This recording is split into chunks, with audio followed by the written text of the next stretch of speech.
নমস্কার বন্ধুরা, নতুন একটি ভিডিওতে আপনাদের প্রত্যেককে স্বাগত।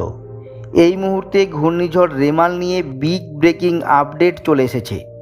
গতকাল মধ্যরাতেই অতি গভীর নিম্নচাপ থেকে সামুদ্রিক ঘূর্ণিঝড়ে অর্থাৎ সাইক্লোনিক স্টর্মে পরিণত হয়েছে ঘূর্ণিঝড় রেমাল। আজ সকালে এটা কিন্তু সিভিয়ার সাইক্লোনিক স্টর্মে অর্থাৎ শক্তিশালী সামুদ্রিক ঝড়েই পরিণত হয়েছে। তো এই ঘূর্ণিঝড় রেমালের প্রভাবে কিন্তু ইতিমধ্যেই রাজ্যের বেশ কয়েকটা জেলায় ঝোড়ো হাওয়া বইতে শুরু করে দিয়েছে এবং কিছু কিছু জেলায় কিন্তু বৃষ্টিপাতও শুরু হয়ে গেছে। তো ইতিমধ্যেই আলিপুর আবহাওয়া দপ্তর থেকে এই ঘূর্ণিঝড় রেমাল নিয়ে বেশ কিছু নতুন আপডেট জারি করেছে, যেখানে আজকের জন্য রাজ্যের দক্ষিণবঙ্গের 6টি জেলায় রেড অ্যালার্ট জারি করা হয়েছে। সেই সঙ্গে বেশ কিছু জেলায় কমলা সতর্কতা জারি করা হয়েছে এবং কিছু কিছু জেলাতে কিন্তু হলুদ সতর্কতাও জারি করা হয়েছে। তো আজ এবং আগামীকাল রাজ্যের বিভিন্ন জেলার আবহাওয়া কেমন থাকবে, কোন কোন জেলায় কেমন বৃষ্টিপাত হতে পারে এবং সেই সঙ্গে কেমন ঝড় হবে, কত গতিবেগে ঝড় বইতে পারে, সমস্ত কিছুর আপডেট আমরা এখন দেখে নেব এই ভিডিওর মাধ্যমে। তো ভিডিওটি ভালো লেগে থাকলে অবশ্যই ভিডিওটিতে একটি লাইক করে দেবেন এবং অবশ্যই ভিডিওটি প্রচুর পরিমাণে শেয়ার করবেন। সেই সঙ্গে নতুন দর্শক হয়ে থাকলে লেটেস্ট ভিডিওর আপডেট সবার প্রথমে পাওয়ার জন্য চ্যানেলটি সাবস্ক্রাইব করে রাখবেন। তো সবার প্রথমে আপনাদেরকে দেখাবো স্যাটেলাইট ইমেজ অর্থাৎ উপগ্রহ চিত্র থেকে আমরা কি দেখতে পাচ্ছি। তো দেখতে পাচ্ছি ইতিমধ্যেই কিন্তু ঘূর্ণিঝড় রেমালের দাপট শুরু হয়ে গেছে, সমুদ্র উত্তাল রয়েছে এবং সমগ্র বঙ্গোপসাগর জুড়েই কিন্তু ঘূর্ণিঝড় রেমালের মেঘ কিন্তু দাপিয়ে বেড়াচ্ছে। এবার আমরা দেখে নেব আবহাওয়া দপ্তর থেকে ঘূর্ণিঝড় রেমাল নিয়ে কি কি নতুন আপডেট দেওয়া হয়েছে, কোন কোন জেলায় ঝড় বৃষ্টি হতে পারে এবং কোন কোন জেলায় অতিমাত্রায় ঝড় বৃষ্টি হতে পারে, তার সমস্ত আপডেট আমরা দেখে নেব। তো বলা হচ্ছে ব্যবধান ঠিক 4 বছর 6 দিনের। আমফানের পর ফের ঘূর্ণিঝড়ের মুখোমুখি হতে চলেছে 2 জেলার উপকূল। আবহাওয়া দপ্তর জানিয়েছে আজ রবিবার গভীর রাতে এই ঘূর্ণিঝড়টি আছড়ে পড়বে পশ্চিমবঙ্গের উপকূলের সাগরদ্বীপ ও বাংলাদেশের বরিশাল ডিভিশনের খেপুপাড়ার মধ্যবর্তী অংশে, যার প্রভাব ইতিমধ্যেই পড়তে শুরু করেছে উপকূলে। কুলতলি কাকদ্বীপে শনিবার সকাল থেকেই বিক্ষিপ্ত বৃষ্টি শুরু হয়েছে। এছাড়াও শহরের বিভিন্ন জায়গাতে ঝোড়ো হাওয়ার সঙ্গে বিক্ষিপ্ত বৃষ্টি শুরু হয়েছে। শনিবার সন্ধ্যায় প্রতি ঘন্টায় 12 কিলোমিটার বেগে এগোচ্ছিল ঘূর্ণিঝড় রেমাল। তখন ঘূর্ণিঝড় রেমাল অবস্থান করছিল সাগর থেকে দক্ষিণ ও দক্ষিণ পূর্বে 350 কিলোমিটার দূরে এবং ক্যানিং থেকে 390 কিলোমিটার দূরে।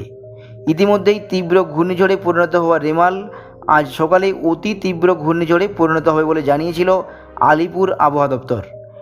ল্যান্ডফলের সময় ঝোড়ো হওয়ার সর্বোচ্চ গতিবেগ ঘন্টায় 135 কিলোমিটার পর্যন্ত হতে পারে। এরপর এটি মূলত বাংলাদেশ দিয়ে উত্তরে অগ্রসর হবে বলে জানাচ্ছে হাওয়া অফিস। এর প্রভাবে প্রথমে দক্ষিণবঙ্গ ও পরে উত্তরবঙ্গের সব জেলাতেই দুর্যোগের আশঙ্কা করছে আবহাওয়া দপ্তর। সবথেকে বেশি ক্ষয়ক্ষতির আশঙ্কা রয়েছে 24 পরগনা সহ দক্ষিণবঙ্গের উপকূলবর্তী এলাকায়। এই 2 জেলায় কোথাও কোথাও অতি ভারী বৃষ্টির সম্ভাবনা রয়েছে, অর্থাৎ 24 ঘন্টায় 200 মিলিমিটার পর্যন্ত বৃষ্টিপাত হতে পারে। ঝড়ো হাওয়ার গতিবেগ থাকবে সর্বোচ্চ 120 কিলোমিটার পর্যন্ত, এমনটাই কিন্তু জানাচ্ছে আলিপুর আবহাওয়া দপ্তর। তো বুঝতেই পারছেন যে দক্ষিণ 24 পরগনা সেই সঙ্গে উত্তর 24 পরগনার বিস্তীর্ণ এলাকাতে কিন্তু 120 কিলোমিটার পর্যন্ত গতিবেগে ঝোড়ো হাওয়া বইতে পারে। সেই সঙ্গে 24 ঘন্টার মধ্যে অত্যধিক ভারী বৃষ্টিপাত হওয়ার সম্ভাবনা রয়েছে। এছাড়াও উপকূলবর্তী পূর্ব মেদিনীপুর জেলায় ঝড়ের মাত্রা কম হলেও বৃষ্টি প্রায় একই রকম হবে। উপকূল এলাকায় 1 মিটার জলোচ্ছ্বাস হওয়ায় নিচু এলাকাগুলিও প্লাবিত হতে পারে। একই সঙ্গে লাল সতর্কতা থাকছে পূর্ব মেদিনীপুর, হাওড়া, হুগলি ও কলকাতায়। কলকাতার বেশ কয়েকটি জায়গায় ঘন্টায় 200 মিলিমিটার পর্যন্ত বৃষ্টির আশঙ্কা রয়েছে, এমনটাই জানাচ্ছে আলিপুর আবহাওয়া দপ্তর। হাওড়া, হুগলি এবং কলকাতার কোথাও কোথাও ঝড়ের গতি ঘন্টায় সর্বোচ্চ 90 কিলোমিটার পর্যন্ত হতে পারে। বন্ধুরা, কেন্দ্রীয় আবহাওয়া দপ্তরের deputy director general Somnath Dutta ও আলিপুর হাওয়া অফিসের অধিকর্তা হাবিবুর রহমান বিশ্বাস বলেন, 2020 সালে আমফানের মতো অতটা ভয়ানক হবে না ঘূর্ণিঝড় রেমাল, তবে আইলার সমকক্ষ হতে চলেছে কিনা তা এখনই বলা যাচ্ছে না। এবার আমরা দেখে নেব আলিপুর আবহাওয়া দপ্তর থেকে আজ এবং আগামীকালের জন্য রাজ্যের বিভিন্ন জেলার আবহাওয়ার যে নতুন সতর্কতা জারি করা হয়েছে সেখানে কি কি বলা হচ্ছে। আবহাওয়া দপ্তরের তরফ থেকে জানানো হয়েছে 24শে মে 2024 সকাল 8:30 থেকে 27শে মে 2024 তারিখ সকাল 8:30 পর্যন্ত বিভিন্ন জেলায় যে সতর্কতা জারি করা হয়েছে। সেখানে বলা হয়েছে যে উত্তরবঙ্গের কোনো জেলাতেই কিন্তু কোনো অ্যালার্ট নেই, অর্থাৎ উত্তরবঙ্গের দার্জিলিং, কালিম্পং, জলপাইগুড়ি, আলিপুরদুয়ার, কোচবিহার, দিনাজপুর, মালদা এইসব জেলাগুলির জন্য কোনো অ্যালার্ট নেই। এবার আমরা চলে আসব দক্ষিণবঙ্গে। দক্ষিণবঙ্গে রেড অ্যালার্ট দেওয়া হয়েছে 24 পরগনা, পূর্ব মেদিনীপুর, হাওড়া, হুগলি এবং কলকাতায়। এই 6 জেলায় কিন্তু লাল সতর্কতা জারি করা হয়েছে। সেই সঙ্গে বলা হচ্ছে এই 6 জেলাতে অতি ভারী বৃষ্টিপাত হতে পারে। আলিপুর আবহাওয়া দপ্তরের তরফ থেকে বলা হয়েছে 20 সেন্টিমিটারের বেশি বৃষ্টিপাত হতে পারে এই 6 জেলাতে। পূর্ব বর্ধমান, নদিয়া এবং পশ্চিম মেদিনীপুর এই 3 জেলাতেই কিন্তু কমলা সতর্কতা জারি করা হয়েছে এবং বলা হচ্ছে এই 3 জেলাতে অতি ভারী বৃষ্টির সম্ভাবনা রয়েছে, যেখানে বলা হয়েছে এখানে 7 থেকে 20 সেন্টিমিটার পর্যন্ত বৃষ্টিপাত হতে পারে।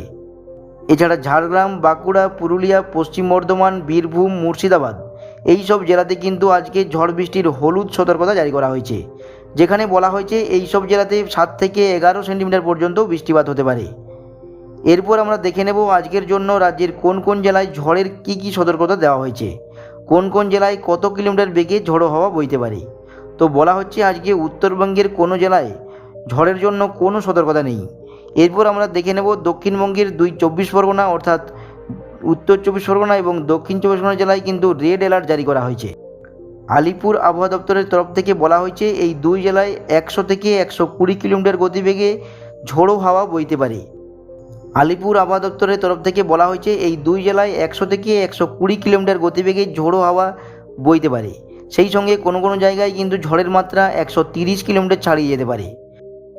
এছাড়াও দক্ষিণবঙ্গের পূর্ব মেদিনীপুর, হাওড়া, কলকাতা এবং হুগলি এই 4 জেলাতেই 70 থেকে 80 কিলোমিটার বেগে ঝোড়ো হাওয়া বইতে পারে এবং কোনো কোনো সময় সেই মাত্রা 90 কিলোমিটার প্রতি ঘন্টা পর্যন্ত হতে পারে। সেই সঙ্গে জানানো হচ্ছে দক্ষিণবঙ্গের বাকি জেলা অর্থাৎ নদিয়া, মুর্শিদাবাদ, বীরভূম, পূর্ব বর্ধমান, পশ্চিম বর্ধমান, বাঁকুড়া, পুরুলিয়া, পশ্চিম মেদিনীপুর এবং ঝাড়গ্রাম এই সব জেলায় কিন্তু আজকে হলুদ সতর্কতা জারি করা হয়েছে, অর্থাৎ এই সব জেলাগুলিতে 35 থেকে 40 কিলোমিটার প্রতি ঘন্টায় ঝোড়ো হাওয়া বইতে পারে এবং কোনো কোনো সময় এর মাত্রা বেড়ে 50 কিলোমিটার পর্যন্ত হতে পারে। রাজ্যবাসীর উদ্দেশ্যে জানাই, কোনোভাবেই আতঙ্কিত হবেন না। সরকারি নির্দেশ মেনে নিরাপদ স্থানে আশ্রয় নিয়ে নিজেকে এবং নিজের পরিবারকে সুরক্ষিত রাখুন। পর্যটকদের প্রতি বিশেষ অনুরোধ, আপনারা সমুদ্র তীরবর্তী অঞ্চল থেকে দূরবর্তী কোনো স্থানে গিয়ে সুরক্ষিত থাকুন।